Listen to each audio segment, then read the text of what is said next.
Eh bien, mes frères et sœurs, je vous salue tous d'un saint baiser. Alléluia. Il est dit dans la parole de Dieu, baisez le Fils de peur qu'il ne s'irrite. Alléluia.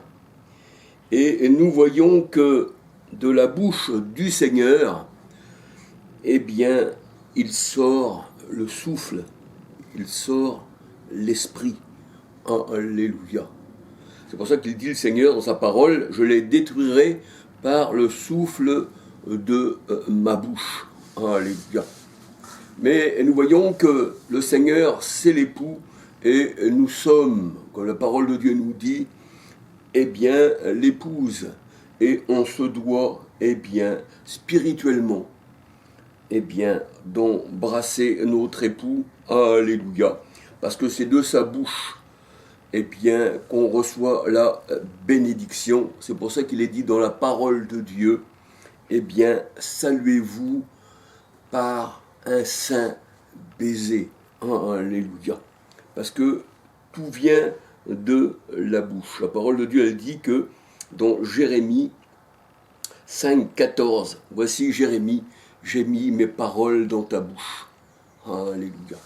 Donc nous savons aussi dans Romains 10 que Christ est dans notre bouche. Alléluia. Et se saluer d'un saint baiser, eh bien c'est quand nous parlons du Seigneur, quand ça sort de notre bouche. Alléluia. Gloire au Seigneur.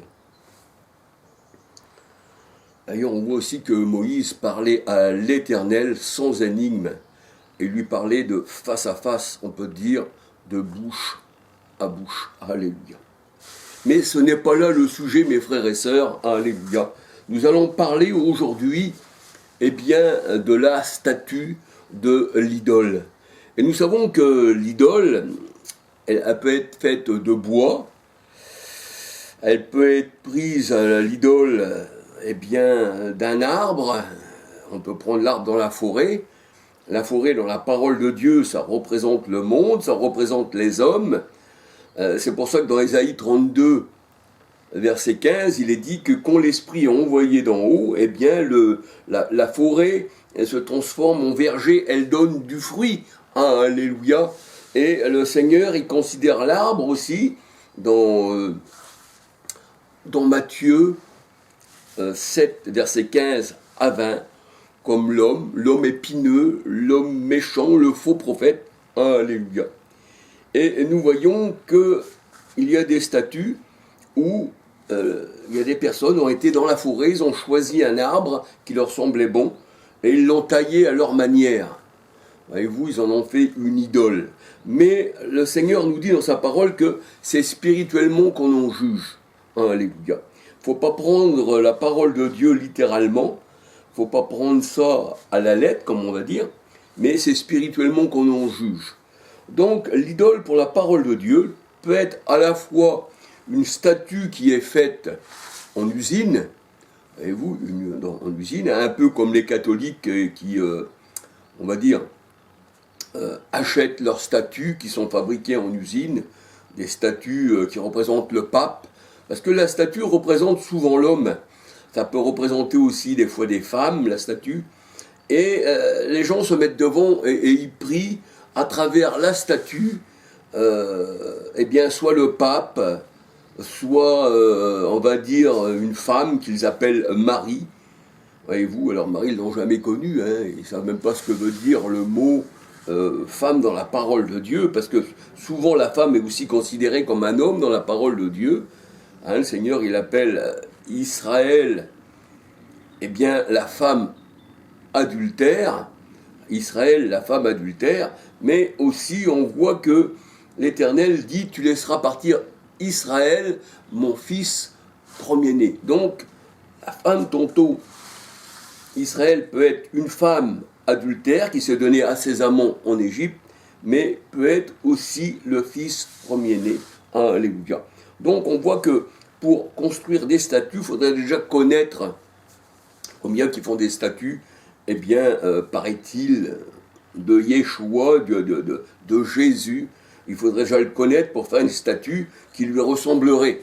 Mais le Seigneur, il dit, tu ne feras aucune statue, aucune image taillée. Quand tu tailles une image, ça veut dire que tu prends une personne et tu la, on va dire, conditionnes par des, on va dire, des paroles, par des choses, et tu en fais de cette personne une image taillée par la main de l'homme. Et la personne elle-même, eh bien, quand elle est manipulée par la main humaine, eh bien, elle devient une statue. Ça veut dire elle est morte en elle-même. Parce que la parole de Dieu nous dit, une statue n'a pas de souffle en elle-même.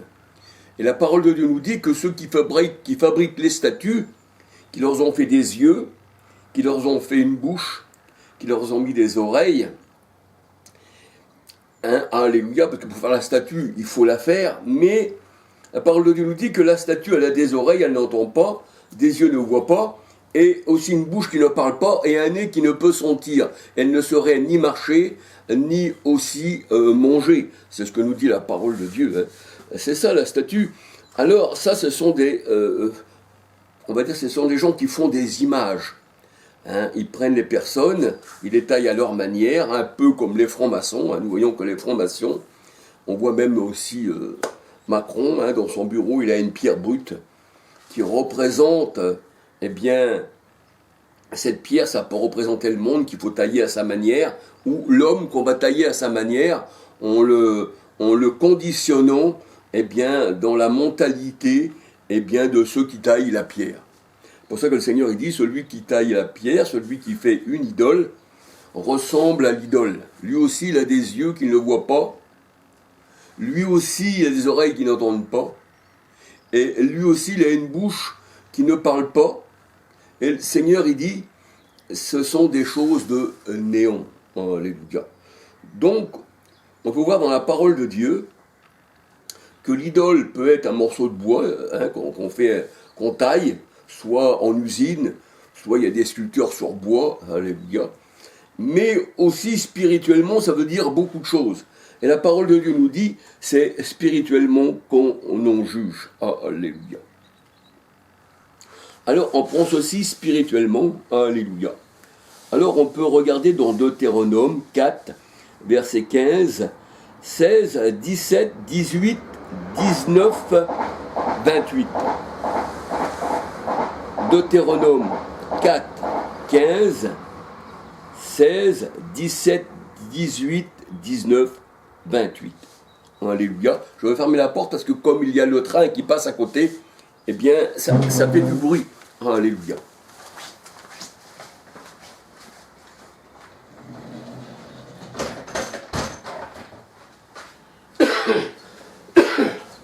Eh oui. Alléluia.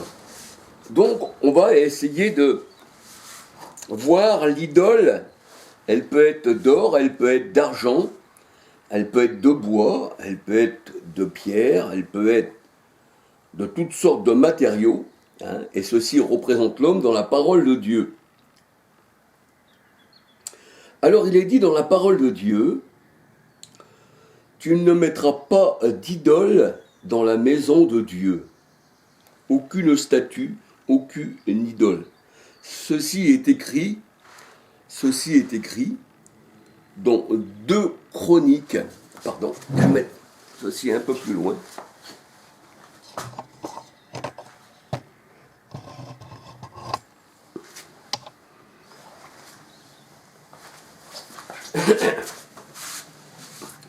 Voilà, ça ira peut-être mieux, alléluia. Alors tu ne mettras pas d'idole, de statue dans la maison de Dieu. Alléluia. 2 Chroniques 33, versets 2 à 7. 2 Chroniques 33, versets 2 à 7.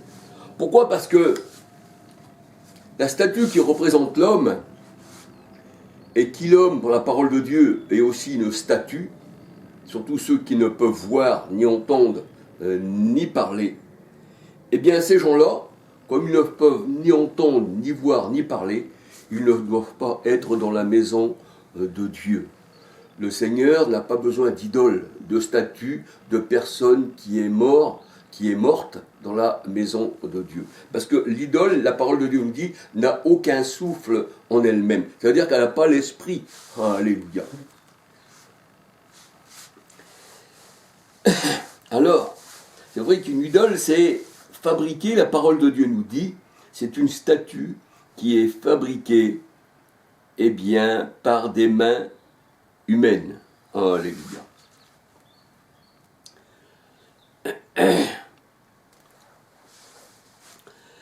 La statue, l'idole, est fabriquée par des mains humaines. Alors on peut regarder dans Luc 8, versets 8, 9, 10. Les faiseurs d'idoles, la parole de Dieu nous dit, sont comme leur idole. Parce que l'idole n'a aucun souffle. Elle a des yeux, elle a des oreilles, elle a une bouche. Mais elle n'a pas l'esprit du Seigneur, elle n'a aucun souffle qui est en elle. Et la parole de Dieu nous dit dans Romains 8, 9, celui qui n'a pas l'esprit du Seigneur ne lui appartient pas. Alléluia. Alors on peut voir Ésaïe 44, verset 18. Les idoles n'ont ni intelligence, ni entendement. C'est ce que nous dit la parole de Dieu. Et elles ont les yeux fermés pour qu'ils ne voient point. Et ils ont un cœur, mais un cœur endurci, un cœur rempli de méchanceté. Marc 7, verset 14 à 23. Pour qu'ils ne comprennent point. Ésaïe 44, verset 9, 10, 11. Alors, les idoles,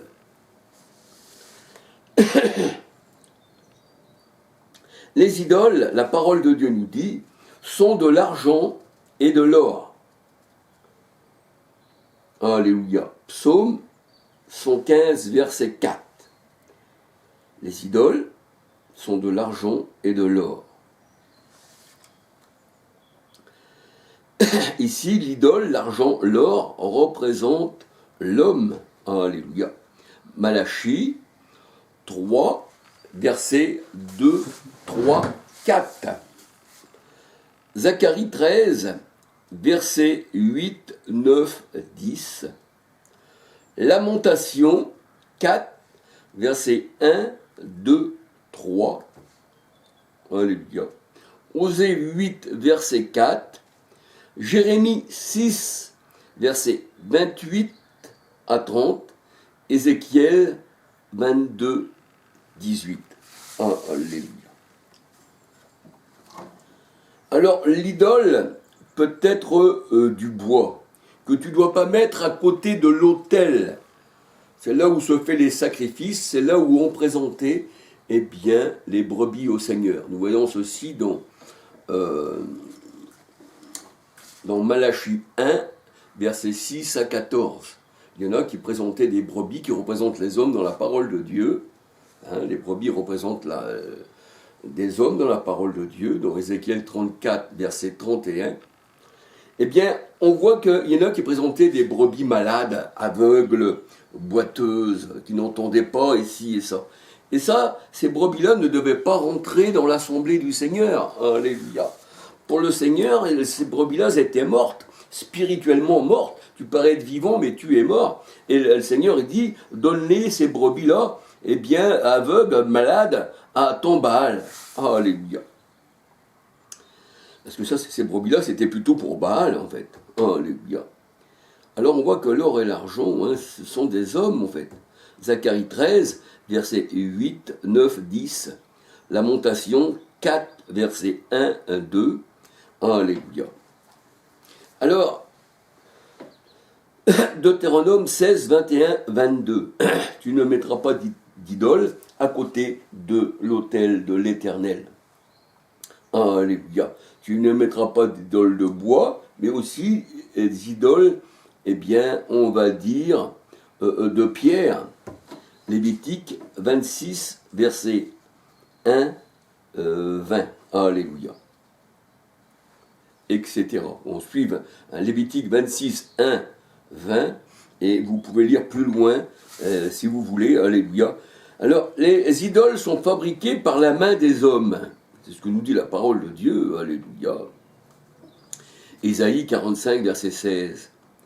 Alors, elles ont une bouche, les idoles, oui. Elles ne parlent point. Elles ont des yeux, elles ne voient point. Elles ont des oreilles et n'entendent point.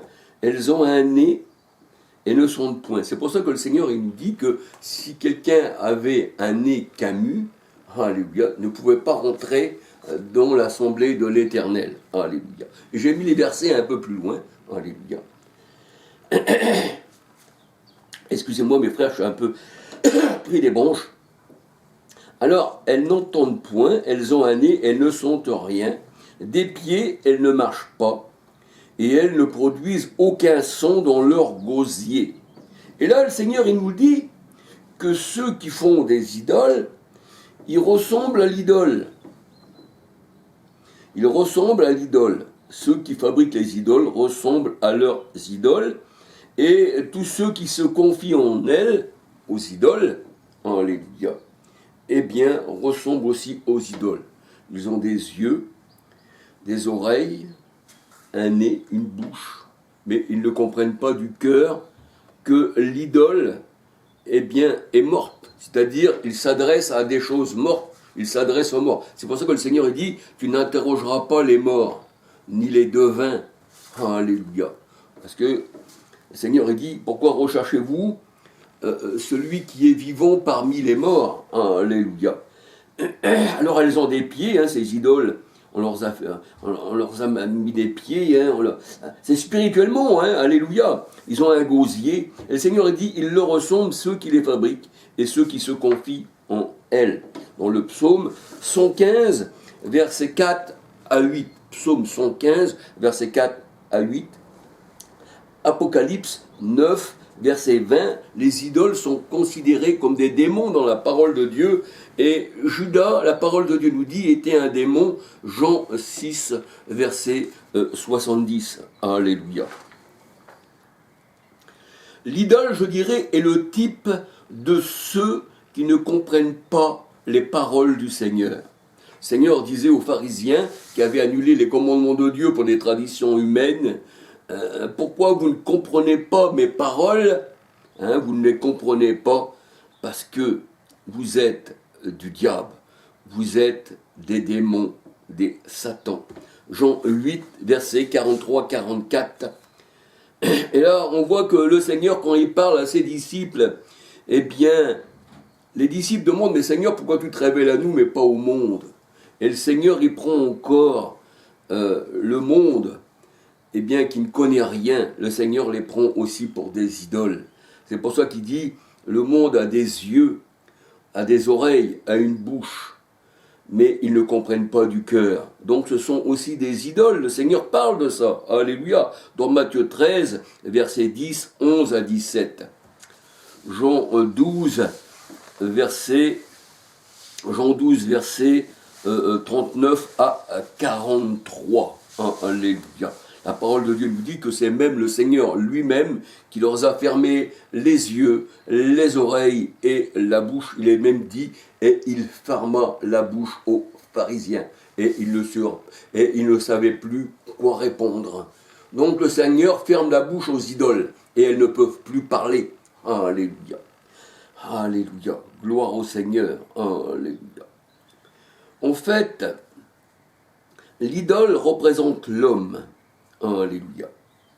Représente l'homme qui est mort, un peu comme Adam, quand le Seigneur a créé Adam, il l'a sorti de la poussière, il l'a sorti du sable, il l'a sorti de la terre, on va dire, il l'a modelé, il en a fait une statue, et il lui a incorporé son souffle, et il souffla dans les narines d'Adam, qui vient une âme vivante. Alléluia. C'est ce que nous dit la parole de Dieu dans Genèse 2,7. Mais tant que tu n'as pas l'esprit, spirituellement, tu es mort. Alléluia. Parce que c'est l'esprit qui vivifie, la parole de Dieu nous dit. Alléluia.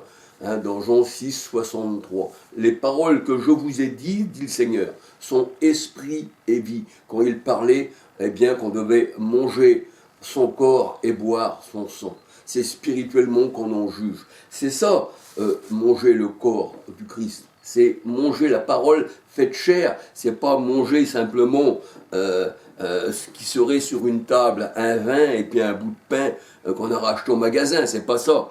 Ça, ce sont des symboles qui, la réalité est en Christ. Alléluia. C'est manger, j'ai dévoré ta parole, Seigneur. Je t'ai mangé, Seigneur. Tu es l'agneau, je t'ai mangé. Et tu m'as nourri de tes paroles. Alléluia. En fait, l'idole représente l'homme, une statue comme Adam. Avant que l'Éternel soufflât dans ses narines, Adam était mort. Il n'était qu'une statue.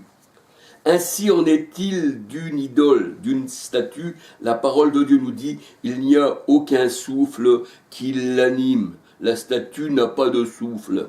Pourquoi? Parce qu'elle a été créée de main d'homme. Alléluia. Elle a été créée par un homme. Alléluia. Nous voyons que dans les réunions, dans les bâtiments humains, Dieu n'habite pas dans des maisons faites de main d'homme en plus.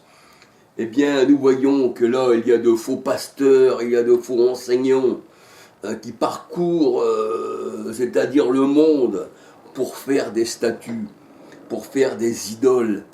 Elles n'ont aucun souffle. Et le Seigneur, il dit, ceux qui les ont fabriqués ressemblent à leurs statues. Eux aussi n'ont pas de souffle.